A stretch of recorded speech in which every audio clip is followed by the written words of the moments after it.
Para começar, eu gostaria de referir, e com alguma falta de modéstia, que já no final da década de 80, portanto muito antes de falar de uma estratégia para a economia do mar, já nós iniciávamos a criação e implementação do Registro Internacional de Navios da Madeira, para que, de facto, a região e, sobretudo, o país pudessem voltar a ter uma palavra a dizer no mundo do transporte marítimo internacional.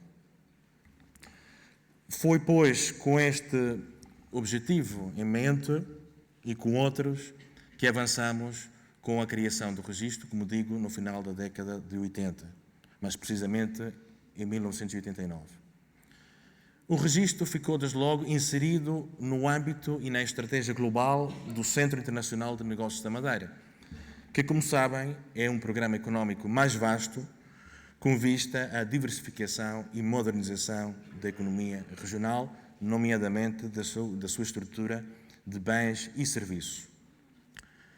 A criação do registro teve também como objetivo tentar pôr fim ao processo de flagging out, isto é, de abandono dos navios nacionais, tornando possível o seu regresso à bandeira portuguesa, isto é, fazendo voltar à bandeira portuguesa navios que se encontravam arvorados nas chamadas bandeiras de conveniência.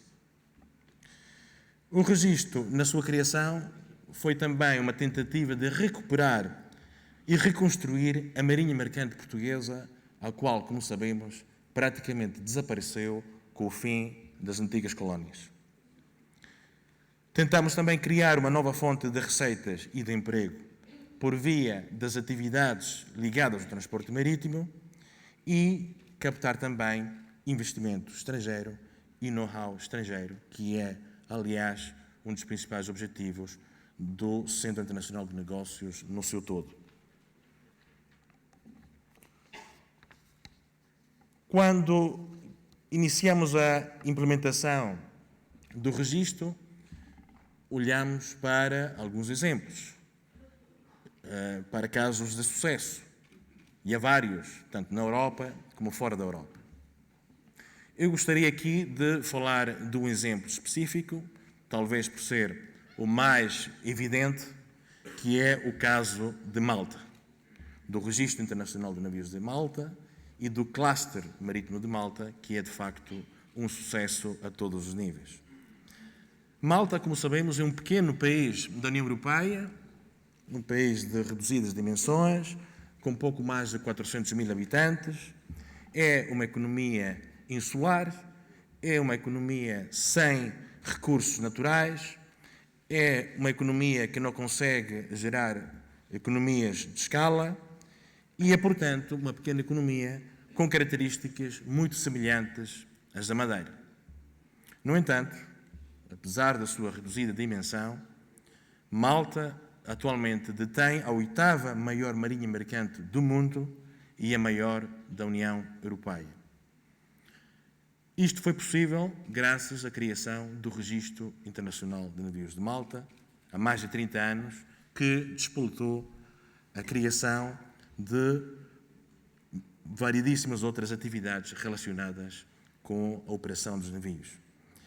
O Registro de Malta e as atividades conexas geraram uma receita de mais de 130 milhões de euros no ano passado e são atualmente responsáveis por mais de 3 mil empregos, na sua maioria qualificados.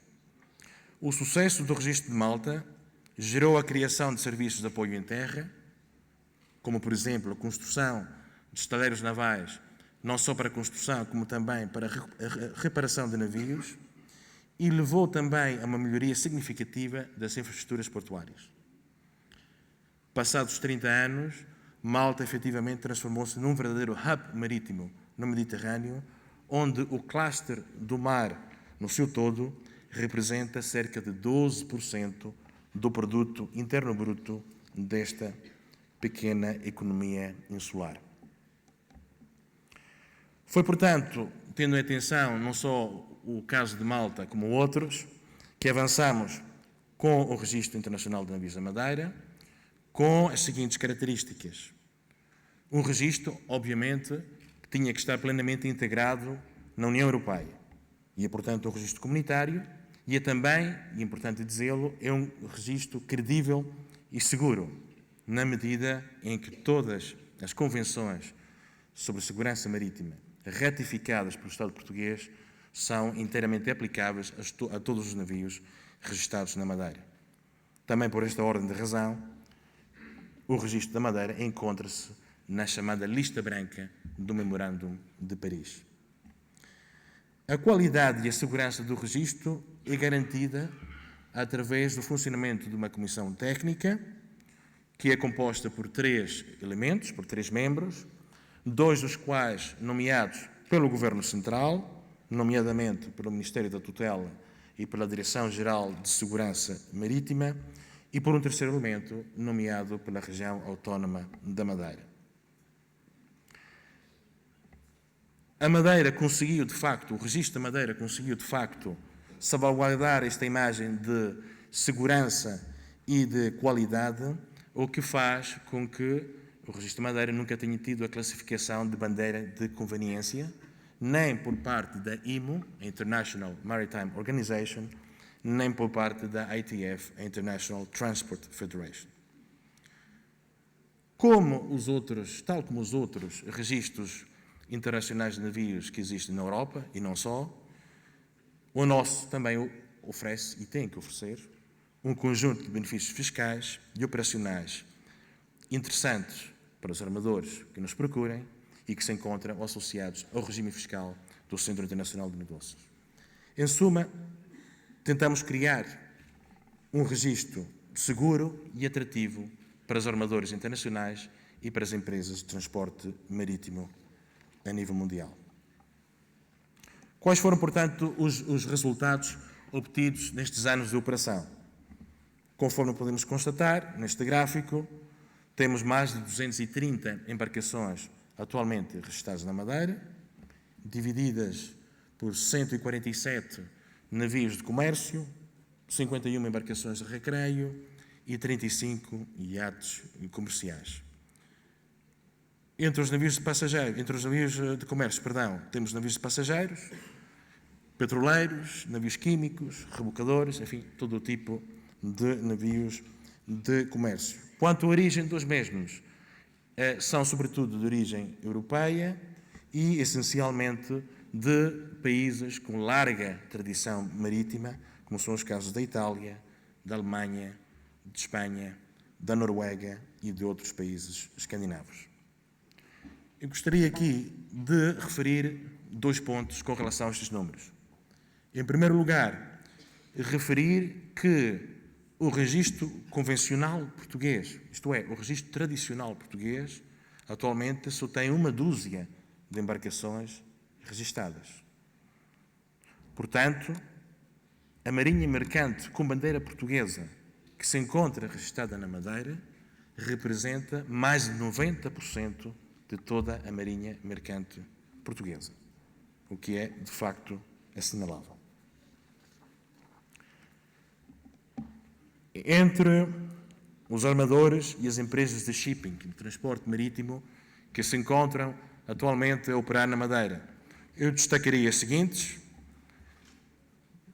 2 são das maiores empresas de shipping da Alemanha, como são o caso da Brisa Shipyards e da Oldendorff Carriers. E, como digo, estes armadores não só têm navios na Madeira, como têm também empresas na Madeira. O caso também da USCC, a United European Car Carriers, um dos maiores operadores escandinavos. A Costa Crociere dispensa apresentações. E 2 dos maiores armadores espanhóis, o caso da Ibaizabal Ship Management, responsável pelo transporte de grande parte do petróleo produzido e comercializado pela Repsol, e a Airship, também um dos principais armadores no país vizinho. Resumidamente, o contributo do registro ao longo destes anos tem sido o seguinte: concretizou, de facto, o regresso de Portugal ao mundo do transporte marítimo internacional. Conforme referi no início, a presença de Portugal ao nível do transporte marítimo internacional, com o fim das antigas colónias, tinha perdido a sua relevância. O registro conseguiu reforçar a presença e o prestígio de Portugal em diversas organizações internacionais, nomeadamente na IMO, na International Maritime Organization. Efetivamente, se o registro da Madeira não existisse, a representação de Portugal na IMO não seria efetiva. O registro também tornou-se um veículo de promoção global da Madeira e de Portugal no mundo, na medida em que todos os navios e embarcações registrados na Madeira levam o nome da região escrito no casco e, obviamente, arvoram a bandeira nacional.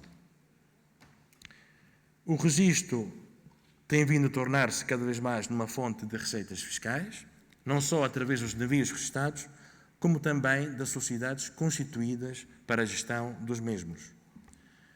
Tem sido também um fator gerador de emprego, tanto no mar, ao nível das tripulações, como é evidente, mas também em terra, através das empresas que prestam apoio jurídico, administrativo e logístico que é necessário para a operação dos navios.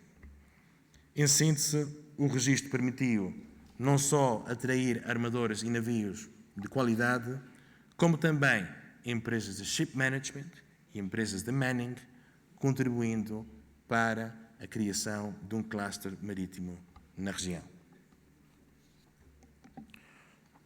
Penso que este contributo é importante, penso que este contributo deve ser assinalado. No entanto, fica aquém daquilo que poderia ser. Conforme já vimos, no caso de Malta, é possível atingir muito mais e é possível contribuir ainda mais para a criação e para o reforço de um cluster marítimo na região. O que é que precisamos de fazer para potenciar este contributo? Precisamos de maior agilidade e proatividade das autoridades marítimas nacionais na defesa do registro, nomeadamente na rápida aprovação e implementação de novas convenções internacionais que venham a ser aprovadas a nível internacional, e precisamos também de alterar a forma como a nossa administração pública lida com os nossos armadores. Isto é, a nossa administração pública precisa de tratar os nossos armadores como investidores e como clientes que são. Em segundo lugar, precisamos de uma maior delegação de competências na Comissão Técnica do Registro. Na minha opinião, não faz qualquer sentido que haja uma comissão técnica que é composta por 3 membros, sendo que 2 desses 3 membros são diretamente nomeados pelo Governo da República e que essa comissão técnica não tenha autonomia total para poder tomar as decisões adequadas para a operação dos navios que se encontram registrados na Madeira. Precisamos também de alterar os requisitos de nacionalidade das tripulações. Mais uma vez, e na minha modesta opinião, não faz qualquer sentido que se continue a exigir que o comandante e 50% das tripulações tenham de ser nacionais europeus ou de países de língua oficial portuguesa. Penso que todos vós concordarão comigo em que no mundo de hoje em que vivemos, numa economia globalizada, não faz sentido manter estes requisitos de nacionalidade. Julgo que todos nós já chegamos à conclusão de que a competência não tem nacionalidade. Portanto, o que é preciso aferir é se efetivamente os oficiais e tripulantes têm ou não têm competência e não a sua nacionalidade. Em suma, precisamos adotar as melhores práticas internacionais do setor marítimo, isto é, precisamos de copiar, e o termo mesmo é esse, copiar o que de bom se tem feito e se faz lá fora e, sobretudo, precisamos de passar da retórica à prática. Muito obrigado.